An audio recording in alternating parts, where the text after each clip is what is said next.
Hello YouTube, Sam here from youtube.com/onlivegamer for the new Boston, and in this tutorial we're going to be taking a look at a for loop. Now loops are a very important part of programming, and basically what loops do is it will repeat a series of code or a block of code for you a certain amount of times. Now with a for loop, it does that block of code however many times you want it to, and later on we're going to be using loops that will do it based on other things. So let's go ahead and get started. We're going to go ahead and create a variable, and we'll just call it int1 as integer. Now what we're going to do is we're going to create our for loop. So we're going to start off by using the keyword for, and we're going to specify int1, and we're going to set int1 equal to something because it isn't equal to anything yet. And so now we're going to start for 1, and then we're going to use the keyword to, and let's just do 20. And then you can see that it adds a next for us. So basically what this does is it starts off with for, which tells it that we're going to be making a loop. It takes int1 and sets it equal to 1, and then it's going to do it from 1 to 20. So the first time it runs the for loop, int1 is going to be equal to 1. And then when it comes back up to the top, int1 is going to be equal to 2. And then 3, and then 4, and so on and so forth.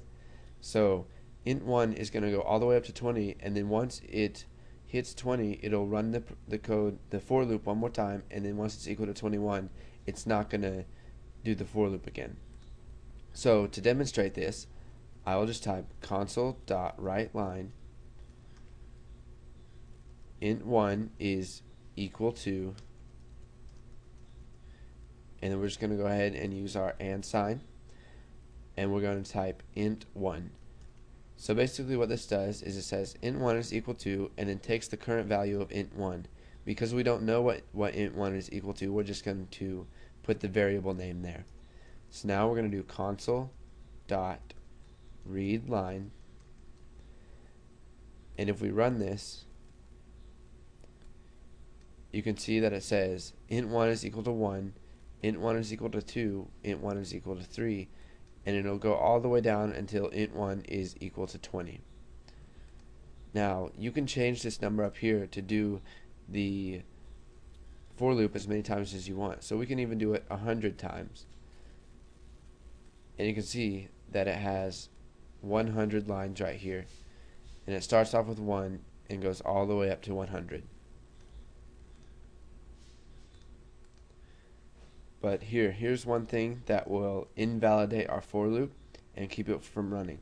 So if we start out with int1 equals 1, and then we go to -1, you can see that it won't print out anything because default for loops will count up one value. So since int1 starts at 1, whenever it hits the next keyword right here, it's going to send it back up to this 4, and it's going to add 1 to int1. And so since it adds 1 to int1, int1 is now equal to 2, and our for loop goes to -1, so it's not going to run at all. So now that you have learned a little bit about for loops, you can go ahead and make your own for loop. They're very useful, and we're going to be using them a lot later on in programming. There's a lot of other loops that you're going to be learning about. You're going to be learning about, so far we've learned the for each, then we're going to learn do until, do while, there's your while loops, and then there's a lot of other loops that are very useful in programming. So thanks for watching, and stay tuned for the next tutorial.